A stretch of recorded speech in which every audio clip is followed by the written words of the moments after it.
اور ان کے تحقیقی کارناموں سے متاثر ہو کر بہت سے لوگ ان کے ارد گرد جمع ہوئے۔ علامہ اقبال اور حمید اللہ دو ایک ایسی شخصیات ہیں جو مغرب میں رہ کر بھی مغرب زدہ نہیں ہوئے، بلکہ انہوں نے الٹا مغرب کو متاثر کیا۔ اسی طرح حمید اللہ نے اپنے کردار، اطوار، افعال، علم، حلم، تحقیق کی بنیاد پر فرانس میں ایسے ڈیرے ڈالے کہ تقریباً 1,00,000 فرانسیسی ان کے کردار اور علم سے متاثر ہو کر مسلمان ہو گیا، اور انہی کی وجہ سے آج بھی فرانس میں عیسائیت کے بعد دوسرا بڑا مذہب اسلام ہے۔ 1980 میں حمید اللہ جنرل ضیاء الحق کی دعوت پر پاکستان آئے تھے، اور میری مادر علمی اسلامی یونیورسٹی بہاولپور میں انہوں نے خطبات بہاولپور کے نام سے خطبات دیے تھے۔ یہ خطبات سر سید احمد خان کی خطبات احمدیہ کے بعد سب سے زیادہ معتبر اور انتہا درجے کے علمی خطبات ہیں۔ مجھے افسوس سے یہاں یہ بھی کہنا پڑتا ہے کہ اسلامی یونیورسٹی بہاولپور نے جہاں بہت سے لوگوں کے ناموں سے بہت سی عمارتیں منسوب کی ہیں، لیکن بدقسمتی سے اسلامیہ یونیورسٹی کو یہ اعزاز ابھی تک نصیب نہیں ہوا کہ وہ ڈاکٹر حمید اللہ کے نام سے کسی بھی ہال، لائبریری یا عمارت کا ان کے نام سے منسوب کر دیتے۔ اس سے یقینی طور پر حمید اللہ پہ کوئی اثر نہ پڑتا، لیکن اس ادارے، اس عمارت اور اس لائبریری کی عزت میں ضرور اضافہ ہوتا۔ ڈاکٹر حمید اللہ کی تحقیق کا یہ عالم تھا کہ انہوں نے آنکھیں بند کر کے تحقیق نہیں کی، بلکہ انہوں نے اپنی 100 سے زائد جو کتب لکھی ہیں ان کا ایک ایک لفظ انتہائی چھان بین کے بعد لکھا ہے، اور ان کی تحقیق پہ ابھی تک کسی نے یہ حرف نہیں اٹھایا کہ یہ تحقیق اس لحاظ سے کمزور ہے۔ جب وہ رسول اللہ صلی اللہ علیہ وسلم کے زمانے کے جنگی میدان پر ایک کتاب تحریر کر رہے تھے تو وہ بنفس نفیس عرب کے ان جنگی میدانوں یا ان جنگی جگہوں پر گئے جہاں پہ رسول اللہ صلی اللہ علیہ وسلم نے بذات خود غزوات میں حصہ لیا تھا اور جنگی حکمت عملی ترتیب دی تھی۔ وہاں جا کر انہوں نے معلومات اکٹھی کر کے وہاں سے پھر اس کو اپنی کتاب میں شامل کیا تھا۔ حمید اللہ کی نے جہاں قرآن کریم کی تفسیر لکھی، اس کے ساتھ ساتھ سیرت نبی صلی اللہ علیہ وسلم پر ان کی 2 جلدیں فرانسیسی زبان کے اندر ہیں، جس سے فرانس کے تمام تر علمی اور ادبی حلقوں میں ان کا بہت اثر ہوا، اور لوگوں نے رسول اللہ صلی اللہ علیہ وسلم کی زندگی سے متاثر ہو کر اسلام قبول کیا۔ حمید اللہ نے ساری زندگی شادی نہیں کی، انہوں نے تمام تر اپنا جو وقت تھا وہ تعلیمی اور تحقیقی سرگرمیوں میں رکھا۔ نہ ان کے پاس ٹیلی ویژن تھا، نہ ریڈیو، نہ کسی قسم کی کوئی ایسی چیز جو ان کے وقت کے اندر یا تحقیقی کاموں کے اندر خلل ڈال سکے۔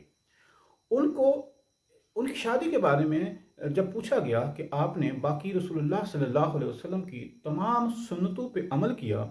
اور آپ شادی نہیں کر سکے، اس کی کیا وجہ ہے؟ تو انہوں نے کہا کہ میں بہت گناہ گار شخص ہوں، میں اللہ تعالیٰ سے معافی چاہتا ہوں، لیکن ہوا یوں کہ ہمارے ہاں یہ شادی اور نکاح کے جو معاملات تھے یہ بڑے بزرگ طے کرتے تھے، میرے پاس بڑے بزرگ تھے نہیں، اور میں اپنے تحقیقی کاموں کے اندر اس قدر الجھا، اس قدر کھویا، اس قدر انہماک سے وہ کام کیے کہ مجھے خیال ہی نہیں رہا۔ مجھے اس وقت خیال آیا جب میں شادی کی عمر سے گزر چکا تھا۔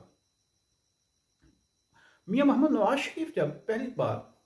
وزیر اعظم بنے تو انہوں نے فرانس کا دورہ کیا تھا، اور اس دورے میں انہوں نے ڈاکٹر حمید اللہ سے ملنے کی خواہش کا اظہار کیا تھا۔ جب ان کے ساتھ تکبیر کے ایڈیٹر محمد صلاح الدین بھی تھے، محمد صلاح الدین نے اپنی یادداشتوں میں لکھا ہے کہ ہم جب ان سے ملنے گئے تو وہ میں میاں نواز شریف صاحب کو ہوٹل میں چھوڑ کر جب ان سے ملنے گیا، کیونکہ ان کے پاس ٹیلی فون نہیں تھا، ان سے رابطے کی کوئی ایسی سبیل نہیں نکلتی تھی، لہٰذا ہم نے کسی طریقے سے ان کے پاس پیغام بھجوایا،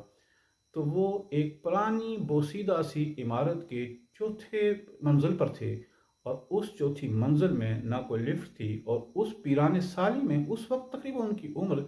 82 یا 82 سال تھی، اور 82 سال کی عمر میں وہ ہر ایک کام کے لیے خود نیچے آتے، اترتے اور چڑھتے تھے، لیکن انہیں کبھی کسی اس کا احساس نہیں ہوا کہ میں کوئی مشقت طلب کام کر رہا ہوں۔ پورا دن وہ لائبریری میں گزارتے تھے، اور باقی وقت جو آتے تھے وہ اپنے کمرے میں، ان کے کمرے کی حالت یہ تھی کہ اس میں ایک چارپائی، 3 کرسیاں، ایک بوسیدہ سا صوفہ، اور باقی تمام تر کتابوں کے ٹرنک تھے، جہاں پر کسی قسم کے تل دھرنے کی جگہ نہیں تھی۔ دوسرے روز ان کی ملاقات میاں محمد نواز شریف صاحب سے تھی، تو 11 بجے جب وہاں پہنچے تو اس وقت ان کے ہاں فرانس کے وزیر دفاع کی میٹنگ چل رہی تھی، تو انہوں نے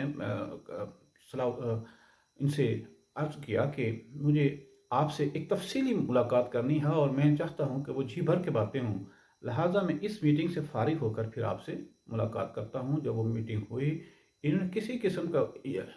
قسم کا